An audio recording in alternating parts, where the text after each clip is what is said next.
Hello friends, आप देख रहे हैं अपना चैनल विजन बेस्ड अप्रोच। आज की सेशन में हम लोग डिस्कस करने वाले हैं फिजिक्स का paper solution, class 10th ICSE physics. आप देख रहे होंगे ये 80 मार्क्स का पेपर है और साइंस का पेपर 2 आवर्स का होता है आईसीएसई बोर्ड में। और ये पूरा पेपर 2 सेक्शन में डिवाइडेड होता है। सेक्शन ए कंपलसरी होता है जो 40 मार्क्स का होता है। सेक्शन बी ऑप्शनल होता है जिसमें कि जितने क्वेश्चन दिए गए हैं उसमें से कोई 4 करना होता है। तो हम लोग चलिए स्टार्ट करते हैं इस पेपर को करना। Question number 1 multiple choice question है और ये 15 मार्क्स का है। इसमें देखिए क्वेश्चन 1 में 15 पार्ट हैं। तो पहला जो क्वेश्चन है, when a bell fixed on a cycle rings then energy conversion takes place is, क्या हो जाएगा? काइनेटिक टू साउंड एनर्जी हो जाएगा, ये इसका ऑप्शन हो जाएगा। जो सेकंड क्वेश्चन है, a door lock is open by turning lever handle of length 0.2 metre if the moment of force produce is 1 newton metre then minimum force required. तो अगर मोमेंट ऑफ फोर्स का symbol tau अगर है तो ये F into D होता है। हमें देखिए फोर्स चाहिए तो टाउ बाई डी हो जाएगा। Tau means moment of force 1 newton metre और डी है आपका 0.2 मीटर है। पॉइंट जब हटाएंगे तो ये 10/2 हो जाएगा जो कि 5 न्यूटन हो जाएगा। तो इसका मतलब ऑप्शन ए आपका करेक्ट होगा। अब लोग बढ़ते हैं नेक्स्ट क्वेश्चन। तो देखिए नेक्स्ट क्वेश्चन क्या है। नेक्स्ट क्वेश्चन है हमारे पास ये। इस क्वेश्चन में बोल रहा है a force F moves to a load from, कोई फोर्स एफ है जो कि किसी लोड को ए से सी तक मूव करा रहा है 5 मीटर। ये देखिए सी का वर्टिकल हाइट 3 मीटर दिया हुआ है, ए बी का डिस्टेंस 4 मीटर दिया हुआ है। तो हम लोग को बताना है कि for the calculation of work done which of this length would you use as the displacement. तो डेफिनेटली जिस डायरेक्शन में फोर्स लग रही है उसी डायरेक्शन में जितनी डिस्प्लेसमेंट हो रही है तो 5 मीटर हो जाएगा। ये इसका ऑप्शन हो जाएगा करेक्ट। नेक्स्ट है fourth, a radio active nucleus containing 128 nucleons emits beta particle and after beta emission the number of nucleons present in the new nucleus। तो देखिए पेरेंट न्यूक्लियस में 120 न्यूक्लियॉन्स हैं, मतलब मास नंबर है। उससे एक बीटा पार्टिकल का इमिशन होता है। तो beta particle means what? Fast moving electron emitted from the nucleus. तो इस केस में क्या होगा? बीटा पार्टिकल 0-1 ही या तो फिर 0-1 और ये बीटा, ये इसका सिंबल होता है। तो मास नंबर एक इंक्रीज कर जाएगा। नया जो न्यूक्लियस होगा, जो डॉटर न्यूक्लियस होगा, उसमें न्यूक्लियस की संख्या एक बढ़ जाएगी तो 129 हो जाएगी। Next question assertion reason based question है। Ultraviolet radiations are scattered more as compare to the microwave radiations. तो देखिए एक्चुअली स्कैटरिंग में intensity of scattered light I due to Rayleigh criteria जो होता है, I inversely proportional to fourth power of wavelength of light. अगर हम लोग entire electromagnetic spectrum की बात करेंगे तो उसमें G X U V I M R, G for gamma, X for X-ray, U for ultraviolet, V for visible light, I for infrared, M for microwaves, R for radio waves। तो यहाँ पे microwaves है, ये है और ultraviolet है। ठीक, तो I क्या है? इंटेंसिटी ऑफ स्कैटर्ड लाइट है जो कि वेवलेंथ का फोर्थ पावर का इन्वर्सली प्रोपोर्शनल होता है। मतलब जिसकी वेवलेंथ ज़्यादा होगी उसकी स्कैटरिंग कम होगी। देखिए, जब हम गामा से रेडियो की तरफ बढ़ेंगे तो वेवलेंथ इंक्रीज करता है, ठीक। तो उस हिसाब से अल्ट्रावायलेट और माइक्रोवेव्स में अल्ट्रावायलेट का वेवलेंथ कम है, इसलिए इसकी स्कैटरिंग ज़्यादा होगी, मतलब असर्शन करेक्ट है। रीजन बोल रहा है कि wavelength of ultraviolet radiation is more than wavelength of microwaves, बिल्कुल गलत कह रहा है। वेवलेंथ ऑफ अल्ट्रावायलेट क्या है, कम है माइक्रोवेव से। इसका मतलब असर्शन तो करेक्ट है लेकिन रीजन फॉल्स है। A is true but R is false, B option हो जाएगा। 6. When the stem of vibrating tuning fork is placed on a table, the table top starts vibrating. These vibrations are definitely an example of force vibration. देखिए, आगे बढ़ते हैं हम लोग। Question number 7th part, first का 7th। Which of these following is a class third lever? तो definitely आपका third liver में हो जाएगा ह्यूमन फोर आर्म, ये हो जाएगा थर्ड क्लास लीवर का example. The specific resistance of a conductor depends on it's material पे करती है, ठीक है।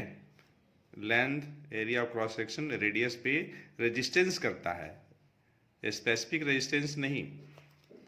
यहाँ पे देखिए एक फिगर बनाया हुआ है 9th में। Identify the option that displays the correct wiring with correct colour code. ये देखिए 4 ऑप्शन है, उसमें से बताना है कि कौन सही है।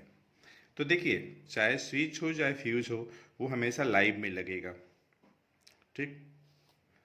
अच्छा, येलो कलर जो होती है ग्रीन की होती है, तो ऑप्शन बी और डी तो हो नहीं सकता, क्योंकि कनेक्शन में हम लोग देख रहे हैं कि लाइव लगा है, अर्थ लगा है, लाइव है और अर्थ है, ठीक है। मेन से जब भी आएगा तो मेन और अप्लायंस के बीच का जो कनेक्शन होगा लाइव और न्यूट्रल का होगा, तो बी और डी तो होगा नहीं। अब जरा इसमें देखें, ब्राउन ब्राउन, तो लाइव में ब्राउन कलर तो हर जगह है, यहाँ इधर येलो है मतलब अर्थ का कनेक्शन है, ठीक। अच्छा, यहाँ देखिए लाइव में स्विच जरूर लगाया है, लेकिन इधर जो कनेक्शन है, रिटर्निंग जो करंट है, उसके लिए येलो कलर इस्तेमाल किया है, मतलब अर्थ वायर, यहाँ भी अर्थ वायर है, इसलिए बी डी नहीं होगा। तो इसमें होगा कौन, तो पहला ऑप्शन सही होगा, ठीक है, क्योंकि इसमें स्विच जो लगाया है लाइव में लगाया है, ठीक। हम लोग बढ़ते हैं next question. 10. The potential difference between the terminals of a cell in a closed circuit. Potential difference between the terminals of a cell. तो टर्मिनल वोल्टेज होगा obviously. During melting of ice eight 0 degree Celsius, melt हो रहा है ice का, तो क्या होगा, heat का ऑब्जर्प्शन होगा, तो heat energy is observe and temperature remains constant. Magnification produce by concave lens, तो हमेशा m की जो वैल्यू होगी 1 से कम होगी। A radioactive element is placed in an evacuated chamber, then the rate of radioactive decay will increase हो जाएगी, ठीक है। 14th है, the graph between the below shows heat energy supplied against change in temperature when no energy lost to the surrounding. The slope of this graph will measure, क्या हो जाएगा, heat capacity हो जाएगा। इसका जो स्लोप निकालेंगे तो उसका यूनिट क्या होगा, heat energy joule upon kelvin, joule पर केल्विन, तो हीट कैपेसिटी हो जाएगा। A block of glass is pushed into the path of light, यही ब्लॉक ऑफ ग्लास है। तो देखिए लाइट एयर टू डेंसर जाएगी तो उसका स्पीड क्या होगा, घटेगा। तो उस केस में कन्वर्जिंग जो पॉइंट जो एक्स होगा that will move towards the slab, option B correct हो जाएगा। अब लोग बढ़ते हैं क्वेश्चन नंबर 2 की तरफ। In the following items which one is radio isotopes, radio isotopes वह होगा जिसमें कि न्यूट्रॉन की संख्या जो होगी प्रोटॉन की संख्या से ज़्यादा होगी, तो C14 हो जाएगा, ये हो जाएगा। और इसका हमें बताना है, एक यूज बताना है, कार्बन डेटिंग। यह एक टेक्निक है जिसके द्वारा हम लोग एज पता करते हैं, लाइफ पता करते हैं। ये देखिए बॉटल ओपनर है, तो बॉटल ओपनर जो होता है सेकेंड क्लास लीवर का एग्जाम्पल है। Name the class of lever, second class हो जाएगा। Fill the blanks. When a stone is tied to a string is rotated in horizontal plane, the tension in the string provides, क्या हो जाएगा, centripetal force, ये हो जाएगा। Work done by this force at any instant, 0, ठीक है। Non uniform beam of weight 120 newton pivoted at one end, ये pivoted है ओ पे, is shown in the diagram below. Calculate the value of F to keep the beam in equilibrium. तो equilibrium की condition में clockwise जो moment होगा और anti clockwise moment बराबर होगा। तो ये जो एफ लग रहा है ऊपर की तरफ लग रहा है, तो ये आपका एंटी क्लॉकवाइज मोमेंट प्रोड्यूस करेगा, ठीक है। और सी जी पे जो वेट 120 न्यूटन जो लग रही है, नॉन यूनिफॉर्म बीम का जो वेट है वह जो है डाउनवर्ड लग रही है, तो क्लॉकवाइज मोमेंट प्रोड्यूस करेगी। तो क्लॉकवाइज मोमेंट कितना हो जाएगा, 120 न्यूटन इंटू पाइवट से डिस्टेंस 0.20, ये हो जाएगा बराबर एफ और इंटू पाइवट से डिस्टेंस तो 0.80, ठीक है। अब ये कटेगा 4 बार में, तो इस तरीके से एफ हमारे पास जो आ जाएगा 30 न्यूटन आ जाएगा, ठीक। उसके बाद जो फोर्थ है आपका, Meera choose to use a block and tackle system of 9 pulleys instead of single movable pulley to lift a heavy load. मतलब सिंगल पुली न इस्तेमाल करके मीरा जो है एक सिस्टम ब्लॉक एंड टैकल इस्तेमाल करती है जिसमें कि 9 पुलीज यूज किए गए हैं। What is the advantage of using block and tackle system over a single movable pulley? to increase in mechanical advantage. Why should she connect more number of pulleys in the upper block? तो देखिए अपर block में एक पुली की संख्या ज्यादा, ठीक है, उससे होगा क्या, तो टू अप्लाई effort in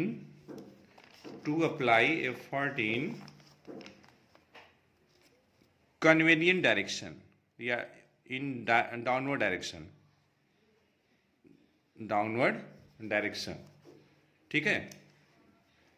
उसके बाद जो नेक्स्ट है आपका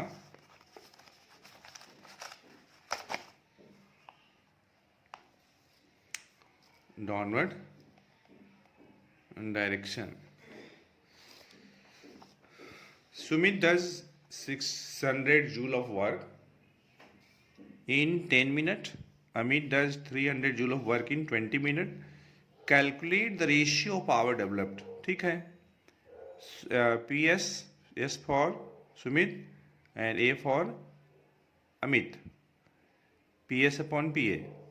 तो वर्क अपॉन टाइम ये देखिए 60/10 और यहाँ आपका हो जाएगा 300/20, तो 600/10 इंटू 20/300, 300 से ये कटेगा आपका 2 बार में, तो एक जीरो भी उड़ गया, तो 4/1 मतलब 4:1 हो जाएगा answer. 5 bulbs are connected in series in a room. 1 bulb is fused. If it is removed, and remaining 4 bulbs are again connected in series to the same circuit. Series में जुड़ा है ना, एक बल्ब फ्यूज कर गया, उसको निकाल दिया गया, तो उसका रेजिस्टेंस कम हो जाएगा, रेजिस्टेंस विल डिक्रीज। और जहाँ रेजिस्टेंस घटा तो इंटेंसिटी ऑफ लाइट क्या हो जाएगी, इंक्रीज कर जाएगी। ठीक। Rohan conducted experiment on echo in different media. He observes that in a in minimum distance x meter is required for echo to be heard in oxygen and y meters in benzene. तो x Y निकालना है। तो देखिए 2D बराबर क्या होता है, v into T होता है। और इको फॉर्मेशन के लिए कम से कम जो टाइमिंग होनी चाहिए 0.1 सेकेंड का होना चाहिए। ठीक है। स्पीड ऑक्सीजन में 340 है, 340। और ऑक्सीजन में डिस्टेंस हमारा x है और बेंजीन में डिस्टेंस हमारा y है, तो 2y बराबर बेंजीन में साउंड का जो स्पीड है 200 है इंटू 0.1, 340 इंटू 0.1। तो हम देख रहे हैं कि 2x बराबर हो जाएगा 34 और यहाँ से हो जाएगा 2y बराबर 20 हो जाएगा। तो x की जो वैल्यू है, x हमें कितना आ जाएगा, x हमें 17 मीटर आ जाएगा और y हमें 10 मीटर आ जाएगा। ठीक। क्वेश्चन नंबर 3, इसमें देखिए क्या है। 3 में, in a reading glass, what is the position of the object with respect to the convex lens used? तो within the focus,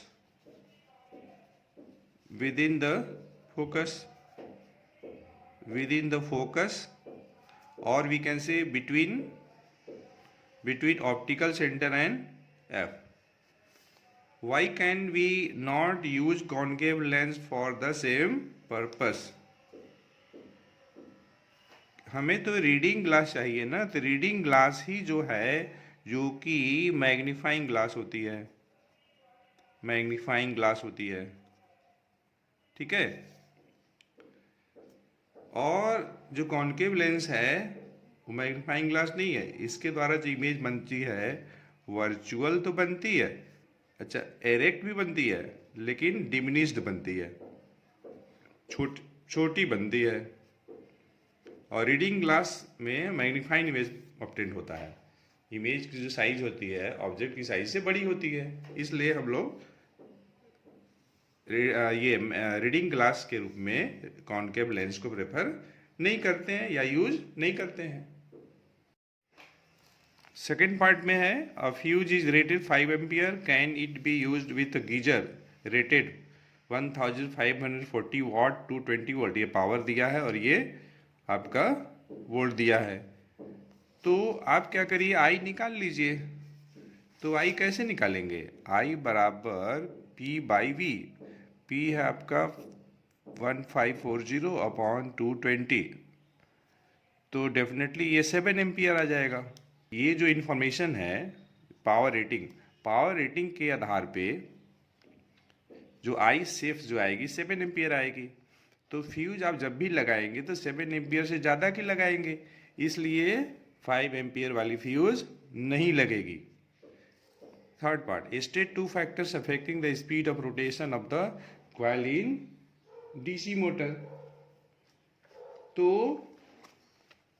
यह जो है आपका डीसी मोटर है ना, तो factors affecting the speed of rotation of the coil in DC motor, तो by increasing the strength of current, having more turns in the coil, increasing the area of the coil, by increasing the strength of the magnetic field.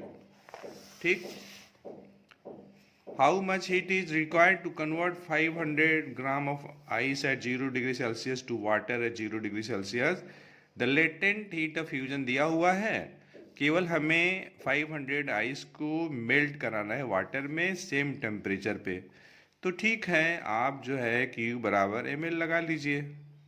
जब multiply करेंगे 500 और 330 में, तो ये आपका आ जाएगा 165 और ये आपका 30 जूल आ जाएगा। Copy and complete the nuclear reaction by filling in the blanks. ठीक। मास नंबर इक्वेट कर लीजिए, तो इधर कितना हो जाएगा। तो इसमें देखिए हम लोग करेंगे क्या, यहाँ पे हम मान लेते हैं ए, यहाँ मान लेते हैं बी। तो देखिए मास नंबर इक्वेट कर दीजिए, 235 1 236 हो जाएगा, और इधर आपका ए और प्लस 92 और ये प्लस 3, तो ए की वैल्यू हो जाएगी 236 माइनस 95, तो ये आपका आ जाएगा 141।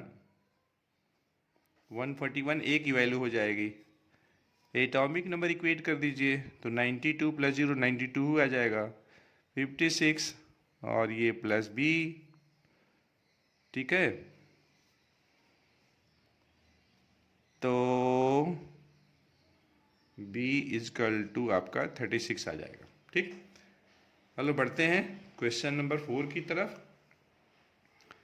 The image of candle flame placed at distance 36 centimeter from a spherical lens is found on a screen placed at 72 centimeter from the lens. Calculate the focal length of the lens and its power. तो इसमें हमें देखिए u दिया है -36, sign convention लगा लिए, v -72 centimetre, और हम लोग लेंस फार्मूला अप्लाई कर लेंगे इस टाइप से, 1/v - 1/u=1/f। ठीक है, और हम लोग ये कैसे डिसाइड करेंगे कि v जो है रियल इमेज का ही है, क्योंकि रियल इमेज केवल ऑब्टेन किया जा सकता है स्क्रीन पे, virtual image can not be obtain on screen. और क्वेश्चन में दिया है कि इमेज जो है स्क्रीन पे ऑब्टेन हो रही है, इसलिए मैं इसको v को नेगेटिव ले रहा हूँ। सॉल्व करेंगे तो f जो है आपका +72 सेंटीमीटर आ जाएगा। पावर निकाल लेंगे तो 1/f, f मीटर में होना चाहिए, तो ये आपका +1.388 आ जाएगा। ठीक है, उसके बाद next, below an incomplete table showing arrangement of electromagnetic spectrum in increasing order of their wavelength, gamma, X ray, ultraviolet, visible, infrared, तो फिर ये क्या हो जाएगा, माइक्रोवेव्स हो जाएगा, डेफिनेटली माइक्रोवेव्स हो जाएगा। बस केवल इसको आप याद रखिए, GXUVIMR, G for gamma rays, X for X rays, U for ultraviolet, V for visible spectrum, I for infrared, M for microwaves, R for radio waves. तो यही है आपका, ये है ना, ये लास्ट में R है, रेडियोवेव्स। ये आइडेंटिफाई, तो एक आइडेंटिफिकेशन हो गया, माइक्रोवेव्स है। Name the radiation use to detect fractures in bone, तो एक्सरे का इस्तेमाल करते हैं हम लोग, एक्सरे हो जाएगा। Name one property common to both A and radio waves. ठीक है, तो देखिए कॉमन प्रॉपर्टीज ना, transverse in nature, can travel through a vacuum, travel at exactly the same speed in vacuum, हो गया। ठीक है, थर्ड, 4 का third, why do we use red colour as danger signal on the top of skyscraper. ठीक है, तो उसका जो रीजन है, ये रीजन है, red light has longest wavelength and hence is scattered least by fogger smoke। चूंकि red light का वेवलेंथ ज़्यादा होता है, इसलिए उसकी स्कैटरिंग कम होती है, इसलिए रेड लाइट का हम लोग इस्तेमाल करते हैं। ठीक है, okay. The diagram below shows the path of blue light ray through the prism. Calculate the critical angle of the material of the prism for the blue color of light। ठीक है, क्रिटिकल एंगल चाहिए हमें, तो आप यहाँ से एक normal खींचिए, तो इस एंगल के लिए ये जो लाइट रे है अलोंग दिस सरफेस जो है रिफ्लेक्ट कर रही है, मतलब this will be the critical angle. तो पूरा 133 है, उसमें से ये हम माइनस कर देंगे जो कि 90 है। तो 130 माइनस 90, 133 माइनस 90 ना, 133 ना है, तो ये आपका हो जाएगा 43 डिग्री हो जाएगा critical angle. What is the measure of the angle of the prism? ठीक है, what is the angle of the measure of what is the measure of angle of this prism? तो उसके लिए देखिए हम लोग करेंगे क्या कि ये कितना है, हमें ये एंगल चाहिए ना, तो ये पूरा जो है 133 है, तो ये निकाल लेते हैं। तो आपका हो जाएगा 180 माइनस 180 माइनस जब आप 133 करेंगे तो आपका आ जाएगा 47 डिग्री आ जाएगा। और किसी भी ट्रायंगल में तीनों एंगल मिला करके 180, ये 90 है, इसका मतलब ये और ये मिला करके भी 90 होना चाहिए। तो 90 में से जब हम 47 माइनस करेंगे तो 43 हो जाएगा, तो ये आपका 43 हो जाएगा। ठीक है। Which color should replace the blue ray for the ray to undergo total internal reflection? तो इसमें कई कलर हो सकता है। इसका answer green, yellow, orange, red, इसमें से कोई भी हो सकता है। Green, yellow, orange, red should replace blue ray for total internal reflection। ठीक, टोटल इंटरनल रिफ्लेक्शन के लिए हम लोग ग्रीन, येलो, ऑरेंज, रेड कोई भी इस्तेमाल कर सकते हैं। Refractive index of glass with respect to water 9/8। Refractive index of water with respect to glass, तो ये आपका 8/9 हो जाएगा, इसी का उल्टा हो जाएगा। Name the principle use to find the value in the part A. तो principle of reversibility of ray of light, principle of reversibility of ray of light. ठीक है। If we change temperature of water then will the ratio 9/8 remains same. तो temperature अगर change करेंगे तो speed बढ़ जाएगी, तो स्पीड जब बढ़ जाएगी तो यह जो है सेम नहीं रहेगा, वो चेंज हो जाएगा। तो आंसर क्या हो जाएगा? नो हो जाएगा। ठीक। A light travels a distance 10x units in time t1 in vacuum and it travels a distance of x units in time t2 in denser medium. Using this information, answer the question that follows. Light रे travel कर रही है 10x units time t1 में। यह भी vacuum की बात हो रही है। वैक्यूम में लाइट को 10x डिस्टेंस ट्रेवल करने में t1 टाइम लग रहा है और x यूनिट्स का डिस्टेंस ट्रेवल कर रहा है t2 टाइम में डेंसर मीडियम में। तो डेंसर मीडियम में लाइट की स्पीड कम हो जाती है, तो बोल रहा है कि light covers a distance of 20x units in time t1 in diamond. ठीक है, तो ये फॉल्स है डेफिनेटली। डायमंड तो अनदर मीडियम है ना, तो उसमें टाइम सेम कैसे लगेगा। और यहाँ बोल रहा है कि 10x डिस्टेंस चला वैक्यूम में, जबकि लाइट सबसे ज़्यादा वैक्यूम में चलती है, मैक्सिमम डिस्टेंस कवर करेगी, तो डायमंड में उसी समय में ज़्यादा कैसे कर लेगी, तो ये फॉल्स होगा, ये फॉल्स हो जाएगा। Calculate the refractive index of medium in terms of t1 and t2। तो रिफ्रैक्टिव इंडेक्स हमें निकालनी है किसी मीडियम का, तो speed of light in vacuum upon speed of light in a medium. ठीक है ना। तो in terms of T1 and T2 निकालना है।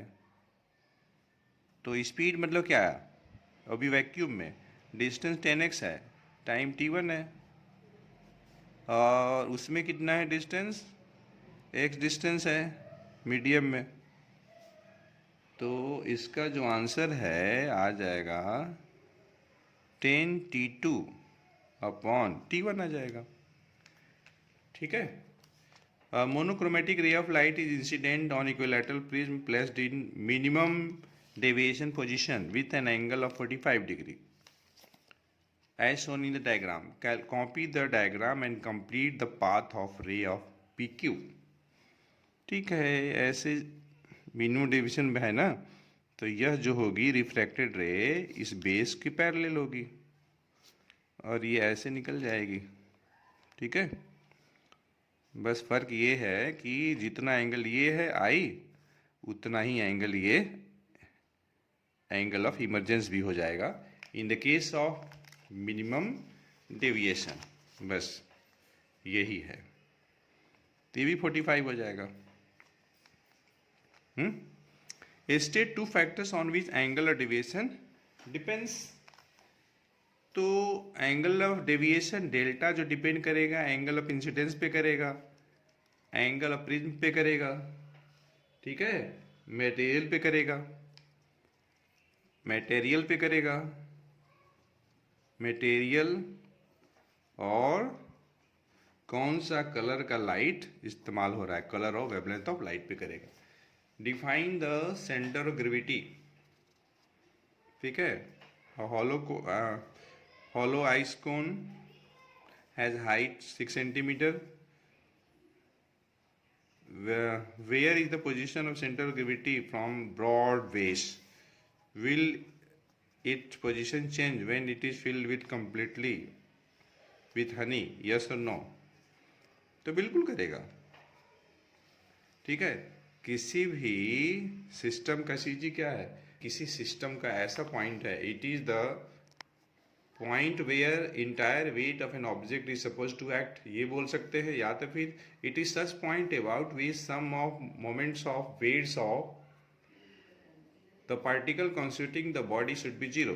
बी पार्ट में ये देखिए हॉलो कोन है और ये पूरी हाइट 6 सेंटीमीटर है, सी जी जो होगी 1/3, ये हॉलो है ना, तो 1/3 पे होगी h/3 पे, तो h है 6/3 2 सेंटीमीटर होगा नीचे से, ब्रॉड साइड से, नीचे से ना, ब्रॉड साइड से यहाँ से, इसमें 2h/3 पे होगी तो 4 सेंटीमीटर हो जाएगा। ठीक, इसके बाद देखिए फिगर बना है, 2 identical marbles A and B are rolled along the path 1 and 2 respectively. ये पाथ 1 है आपका और ये है आपका पाथ 2। पाथ 1 फ्रिक्शनलेस है, पाथ 2 जो है रफ है। Which marble will surely reach to the next peak, तो डेफिनेटली फ्रिक्शनलेस वाले पे, तो फ्रिक्शनलेस पाथ 1 है तो पाथ 1 हो जाएगा। Along which path mechanical energy remains conserve, frictionless वाले पे, तो पाथ 1 पे हो जाएगा।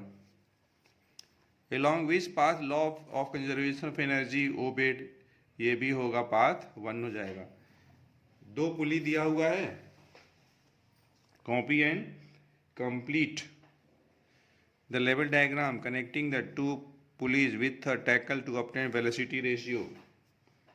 ठीक है, यहाँ से ऐसे हमने डाल दिया, बस स्टिंग देखिए टाइट होना चाहिए, लूज नहीं होना चाहिए, और ये हमने कनेक्शन कर दिया। ठीक है, ये एफर्ट हो जाएगा, इधर एफर्ट के लिए एक टेंशन हो जाएगा, इधर टेंशन हो जाएगा, इधर टेंशन हो जाएगा, लोड इधर लग ही रहा है। ठीक है,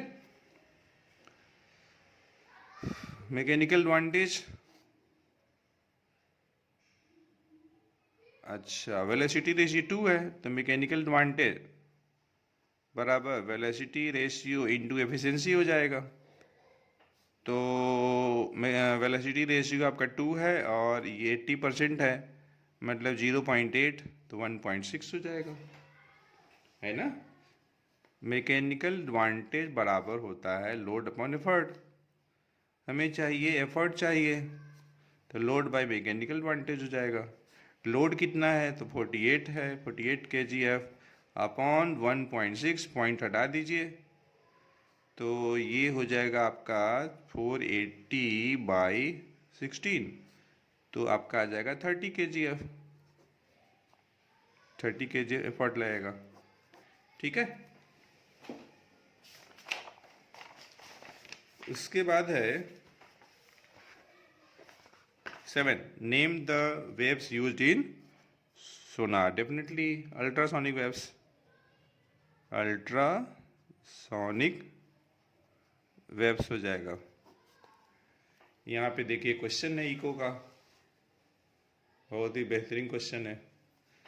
in the diagram Lata stands between two clips, claps her hands, determine the time taken by her to hear the first echo. First echo सुनने के लिए तो देखिए टाइम चाहिए ना हमें, तो 2D/V, लता यहाँ पे है, this is the position of Lata. ठीक है, लता के पास में क्लिफ ए है, तो पहली जो इको यहीं से आएगी, 2 इंटू डिस्टेंस, पूरा 170 है, इधर 160 है, तो उधर 10 हो जाएगा, अपॉन स्पीड दिया है साउंड का 320, तो ये आपका आ जाएगा 0.125 सेकेंड आ जाएगा। ठीक है, उसके बाद है कंप्लीट द फॉलोइंग। ये मान लेते हैं ये मान लेते हैं बी। ठीक है, मास नंबर इक्वेट कर लेते हैं, तो ए बराबर, अच्छा यहाँ भी नहीं पता ना, तो इसको सी कर लेते हैं, इसको डी कर लेते हैं, तो ए बराबर C+4 इक्वल टू 234। तो देखिए ए तो आपका आ गया 234, तो ए यहाँ से आ जाएगा 234 आ जाएगा, और सी आपका 230 आ जाएगा। ठीक, एटॉमिक नंबर इक्वेट कर लीजिए, तो B बराबर D+2 इक्वल टू 91 - 1, तो 90 हो जाएगा, तो B आपका 90 और D आपका 88 हो जाएगा। ठीक,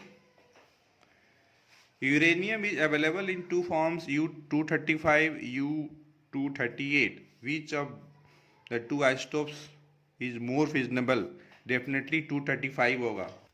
तो देखिए uranium 235 is more fissionable than isotope 238. This is because the fission of U-238 nucleus is possible only by the fast moving neutron, while the fission of 235 nucleus can be even by slow moving neutrons. Slow moving neutrons. ठीक है, यही reason है। उसके बाद third है, in the diagram vibrating tuning fork यहाँ पे है, is kept near the mouth of A burette filled with water. The length of the air column is adjusted by opening the tap of the burette at the length of 5 centimeter of the air column. यहाँ पे देखिए a loud sound is heard. Name the phenomena illustrated by the above experiment. तो हो जाएगा resonance. Why a loud sound heard at this particular length? उसका reason है ये, due to match of frequency of vibrating air column and frequency of vibrating tuning fork. उसके बाद तीसरा है, if the present tuning fork is replaced with the tuning fork of higher frequency, should the length of air column increase or decrease to produce a loud sound? तो frequency जब बढ़ जाएगी ना, तो लेंथ जो है वो घट जाएगी, तो डिक्रीज लेंथ जो होगी क्या होगी, डिक्रीज होगी, to produce a loud sound. अब आते हैं क्वेश्चन नंबर 8 पे, और क्वेश्चन नंबर 8 है इस तरीके से, ये टेबल दिया है, the voltage current reading of certain materials are shown in the figure given below, state whether conductor is ohmic और नॉन ओहमिक। तो रेशियो निकाल लीजिए ना, V अपॉन आई का रेशियो निकाल लीजिए। एक टेबल बना लेते हैं, एक अलग से कॉलम V अपॉन आई का, तो ये आपका आ जाएगा 5 आ जाएगा, ठीक है। ये कितना आ जाएगा, ये 5 ओम आ जाएगा। ये आपका आ जाएगा 20/3 ओम आ जाएगा, और ये आपका 7.5 ओम आ जाएगा। तो देख रहे हैं कि V अपॉन आई का जो रेशियो है प्रत्येक रीडिंग के लिए डिफरेंट है, तो डेफिनेटली यह जो होगी नॉन ओमिक होगी। तो जस्टिफिकेशन भी हो गया हम लोग V अपॉन आई का रेशियो। स्टेट ओम्स लॉ, तो ओम्स लॉ का स्टेटमेंट तो आपको पता ही है। स्टेटमेंट है V proportional to I at constant temperature, इसी को हमने वर्डिंग में लिखा है। The potential difference across the ends of a conductor is directly proportional to the magnitude of current provided temperature remains constant, ठीक है। अब आते हैं हम लोग नेक्स्ट क्वेश्चन की तरफ। Below is the diagram of transformer, primary coil secondary coil है। Identify the type of transformer, तो डेफिनेटली ये स्टेप डाउन हो जाएगा, स्टेप डाउन ट्रांसफार्मर। क्योंकि देखिए स्टेप डाउन क्या करेगा, हाई को लो करेगा। तो प्राइमरी कॉइल में टर्न्स की संख्या ज़्यादा है, प्राइमरी कॉइल में जो number of turns primary coil is greater than number turns in secondary coil. तो ऐसा अगर है तो ये हाई को लो करेगा, तो स्टेप डाउन ट्रांसफार्मर है। In this type of transformer which of the wire is thicker, the primary और सेकेंडरी, ये हमको बताना है। तो बच्चों इसका आंसर द सेकेंडरी कॉइल होगा थिकर। उसका देखिए रीजन, पावर, ये देखिए power input is equal to power output, E is equal to VI, P for primary coil, S for secondary coil. तो चूंकि यह जो है स्टेप डाउन ट्रांसफार्मर है, मतलब हाई वोल्टेज को लो करेगा, ठीक है ना। हाई वोल्टेज को लो करेगा मतलब कि सेकेंडरी में जो वोल्टेज होगी प्राइमरी से कम होगी, तो डेफिनेटली सेकेंडरी में जो करंट होगी वो प्राइमरी से ज़्यादा होगी। तो सेकेंडरी जो कॉइल होगा वह थिकर होगा कि उसमें करंट ज़्यादा फ्लो कर रही है। अब देखिए यहाँ पे एक फिगर है, इलेक्ट्रिक सर्किट है, हमें टोटल रेजिस्टेंस निकालनी है। तो ये 10 और 6 सीरीज में है, 12 और सीरीज में है। तो टोटल जब रेजिस्टेंस निकालेंगे आर इक्विवेलेंट जब निकालेंगे हम लोग आर ई क्यू, तो चूंकि ये दोनों 16 का हो गया ना, तो 16 किस में है आपका 1/16 1/16, तो ये हो जाएगा 16/2, तो ये मिला करके हो जाएगा 8 ओम हो जाएगा। Calculate current drawn from the cell, तो I बराबर हो जाएगा 4/8, मतलब 1/2, मतलब क्या 0.5 एम्पियर हो जाएगा। State whether the current through 10 ohm resistor is greater than, less than और equal to the current through 12 ohm. तो देखिए इस पाथ में सेम करंट फ्लो करेगी, इस पाथ में सेम करंट फ्लो करेगी। यहाँ भी 16 एम्पियर है, यहाँ भी 16 एम्पियर है, मतलब सेल से जो करंट ड्रॉ हो रही है 0.5 एम्पियर का, यहाँ पे आने के बाद ये बराबर बराबर बढ़ जाएगा। तो 0.25 एम्पियर इधर भी रहेगी और 0.25 एम्पियर इधर भी रहेगी, ठीक। अब देखिए इस पेपर का जो लास्ट क्वेश्चन है इस तरीके से है, 85 gram of water at 30 degree Celsius is cooled to 5 degree Celsius by adding certain mass of ice, find the mass of ice required. Water का स्पेसिफिक हीट कैपेसिटी दिया है और आपका वाटर का स्पेसिफिक हीट कैपेसिटी दिया है और आपका specific latent heat of fusion दिया है 336 जूल पर ग्राम दिया हुआ है। तो ठीक है, नो प्रॉब्लम, वाटर का टेम्परेचर ज़्यादा है तो heat loss by water is equal to heat gained by ice. तो m इंटू 336 कर लिया। हमको नहीं पता कितना आइस है तो m मान लिया मास ऑफ आइस, प्लस अब आइस जो का टेम्परेचर जो है, जब आइस जो है मतलब जब मेल्ट कर जाएगा तो फिर उसका टेम्परेचर बढ़ेगा, क्योंकि हमें वाटर जो 30 डिग्री सेल्सियस है उसको 5 तक लाना है। तो एम सी डेल्टा टी लगेगा, यहाँ एम एल लगेगा, एम सी डेल्टा टी। ये टोटल हो गया हीट गेन्ड बाई आइस और ये heat loss by water. Calculate करेंगे तो 25 ग्राम आ जाएगा। Why does it become pleasantly warm when legs starts freezing? Due to loss of heat to the surroundings हो जाएगा। ठीक है। उसके बाद देखिए नेक्स्ट है, water freezes to form ice, what change would you expect in the average kinetic energy of the molecules? तो average kinetic energy ना वाटर से आइस बनने में, तो काइनेटिक एनर्जी डिक्रीज करेगी, डेफिनेटली डिक्रीज करेगी काइनेटिक एनर्जी। क्या होगा? डिक्रीज करेगी। फिर है which will contain more heat energy, 1 gram of ice eight 0 degree Celsius और 1 gram of water at 0 degree Celsius. देखिए बहुत ही बेहतरीन क्वेश्चन है। 1 gram of ice eight 0, 1 gram of water at 0 degree Celsius. तो डेफिनेटली 1 ग्राम ऑफ आइस जो होगा ना, उसके पास जो हीट एनर्जी होगी वो कम होगी in comparison to 1 gram of water at 0 degree Celsius. क्योंकि जब आइस के पास 1 ग्राम आइस के पास जब आप 336 जूल हीट एनर्जी सप्लाई करेंगे तब कहीं जाके वो वाटर बनेगा। 1 ग्राम वाटर है 0 डिग्री सेल्सियस, ये उसका रीजन है।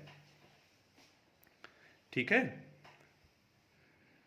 उसके बाद है state one factor that affect the magnitude of induce current in AC generator. तो देखिए मेनली दो फैक्टर है। एक है आपका change in magnetic flux, delta phi means what? Change in magnetic flux. दूसरा है rate of change in magnetic flux, delta phi upon delta T. ठीक। अब आते हैं next question. Given below is a circuit to study the magnetic effect of electric current. ABCD is a cardboard है kept perpendicular to the conductor XY. A magnetic compass is placed at the point P of the cardboard. P1 and P2 are the position of the magnetic compass before and after passing a current through XY. तो देखिए जब हम current XY में flow करा रहे हैं उसके पहले का ये पोजीशन है, मतलब कंपास नीडल नॉर्थ की तरफ, कंपास नीडल का जो नॉर्थ है नॉर्थ की तरफ, ज्योग्राफिकल नॉर्थ की तरफ है। जब करंट हम सप्लाई कर रहे हैं तो वेस्ट की तरफ है। Name the rule that is use to predict the direction of deflection of the magnetic compass. तो इसका है एस्नो रूल। एस्नो रूल है, या तो फिर amperes swimming rule. Swimming rule state the direction of current in the conductor when circuit is complete. Direction of current जब circuit complete होगा तो ना, जब सर्किट कंप्लीट होगा तो हमें करंट की डायरेक्शन बतानी है, क्योंकि यहाँ पे देखिए इसे इसका पॉजिटिव नेगेटिव नहीं बताया है। तो चूंकि वेस्ट की तरह डिफ्लेक्शन है करंट सप्लाई करने के बाद, ठीक है, तो देखिए इसमें y2x होगा, क्योंकि अकॉर्डिंग टू एस्नो रूल जब कंडक्टर में करंट का डायरेक्शन साउथ से नॉर्थ की तरफ होगा तो निडल का जो नॉर्थ होगा that will deflect towards the west. तो वेस्ट की तरफ डिफ्लेक्शन हो रही है, इसका मतलब कि करंट का जो डायरेक्शन होगी y से x की तरफ होगी। This will be the correct y2x. If resistance R is increased, then what will be the effect on the magnetic lines of force around the conductor? Definitely जो है जो इफेक्ट जो होगी मैग्नेटिक लाइंस ऑफ फोर्स का वो decrease कर जाएगा, क्योंकि रेजिस्टेंस जब बढ़ेगा तो करंट घटेगी और जितना ही करंट ज़्यादा होगी उतना ही ज़्यादा मैग्नेटिक फील्ड स्ट्रांग होगी। तो फ्रेंड्स, इस तरीके से हम लोगों ने इस सेशन में क्लास 10th आईसीएसई बोर्ड का पेपर सॉल्व किया है। हमें उम्मीद है यह सेशन आपके लिए यूजफुल हुआ होगा। तो मिलते हैं नेक्स्ट सेशन में एक अच्छे कंसेप्ट के साथ। Thanks for watching the video lecture.